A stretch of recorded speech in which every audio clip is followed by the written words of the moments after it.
민주당에서 갑자기 이재명 정부가 갑자기 하루 만에 이렇게 특검을 수용한 건 결국 친명 지지자들의 의견이 반영됐다라는 해석도 있습니다. 이건 무슨 얘기인지 들어보시죠. 문재인 정부 때 통일교의 로비를 받았던 분들은 아무래도 대체로 좀 친문들일 가능성이 높아요. 전재수 전 장관도 이제 사실 그런 친문이고 처음부터. 그렇다 그러면 지금 친청 지도부나 아니면 조금 넓혀서 친명계에서 봤을 때도 아니 친문들을 보호해 주자고 우리가 이런 정치적 부담을 질 이유가 있냐. 심지어 이재명 대통령께서는 오히려 뭐 여야를 가리지 않고 엄단해라 이러고 계시는데 친문 보호하자고 왜 이걸 이재명 대통령이 데미지를 입냐. 저는 정치적인 그런 부분들이 민주당 안에서 저는 작동할 수가 있다. 그렇죠. 이번 통일교 의혹에서 지금 가장 주목받고 있는 사람 전재수 의원 전 장관 친문계로 알려져 있습니다. 설전 변호사님. 네. 본인은 뭐 당연히 통일교 유착 의혹 이거 극구 부인하고 있습니다만 전재수 의원의 저서 책 500권을 사준 사람, 약 1,000만 원어치 책을 사준 사람이 윤영호 본부장. 이 사람인 걸로 지금 뭐 10여 차례 통화하고 문자는 기록이 남아있다는 겁니다. 뭔가 통일교와 관련해서 전재수 의원이 가장 주목받고 있는 건 사실이에요.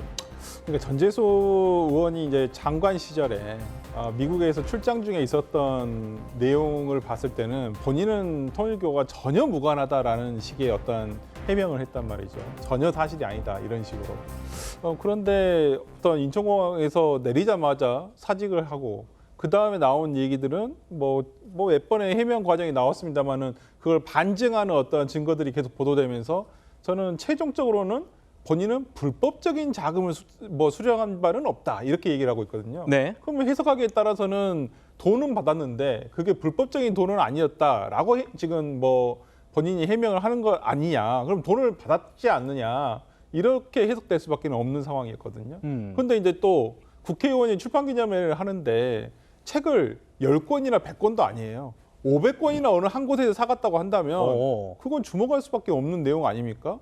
어떤 책을 뭐 몇천 권을 찍어내는지는 모르겠습니다만은 그렇게 많은 책을 그 국회의원이 출판기념 때 이렇게 찍어내는 게 아니거든요. 근데 그 중에서 500권이라는 굉장히 대양 수요가 있다는 부분은 어느 정도 이 통일교에서 책을 구매해 갔다는 것을 전재수 의원이 몰랐을 일이 없다라고 볼 수가 있을 것 같고요. 10여 차례의 통화 문자 있다는 거, 저는 이제 저 부분을 조금 어느 시기에 어떤 문자 내용이 있었나, 통화 기록이 있었나 이런 것들을 좀 확인해 볼 필요는 있습니다만은 이제까지 전재수 의원이 어떤 밝히고 있는 바와 같이 뭐 어느 하나 통일교와 관련이 없다라는 해명은 그 어느 하나 전재수 의원의 말이 하나도 맞는 것이 없다라고밖에는 보이지 않는다라고 저는 말씀드리고 싶습니다. 알겠습니다. 박 의원님. 친명이 친문 전재수를 버린 것이다라는 야당의 해석은 어떻게 보십니까? 글쎄요, 뭐 아직은 그런 해석을 이렇게 단정적으로 얘기하기에는 시기상조고요. 그러니까 전재수 의원도 본인이 강력한 혐의를 부인하고 있고 오늘 나온 보도 10여 차례 통화 문자가 있었다는 것에 대해서도 법적 대응을 하겠다 이렇게 밝히고 있습니다. 때문에 조금 더 지켜봐야 될 것 같고요.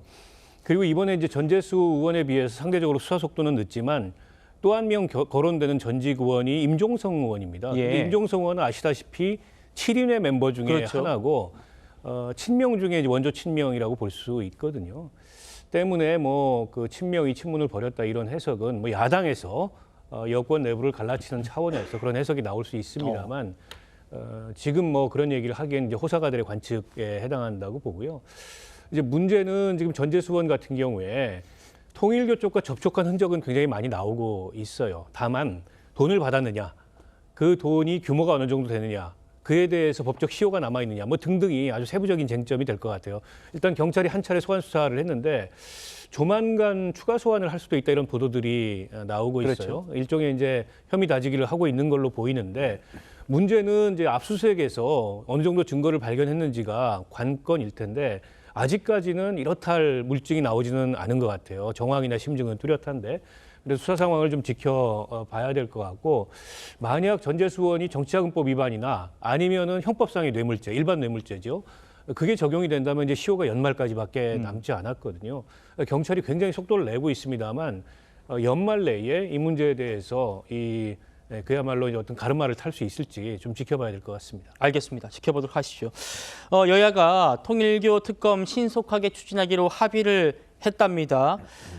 문진석 민주당 원내수석이 각자 법안을 제출하고 협의해서 신속하게 실행하자 이렇게 또 얘기를 했나 봅니다. 그러니까 협의 전에 각자 한번 이 특검 누가 추천할지 그 추천 주체 이게 굉장히 중요한 문제일 텐데 이거 지금 각자 법안 제출하고 협의해서 신속하게 하자라고 했습니다. 이 문제가 길어질 것 같다라는 예상은 전망은 되고 있는데 과연 민주당의 의지가 그 속도를 좌우하겠지요. 지켜보도록 하겠습니다.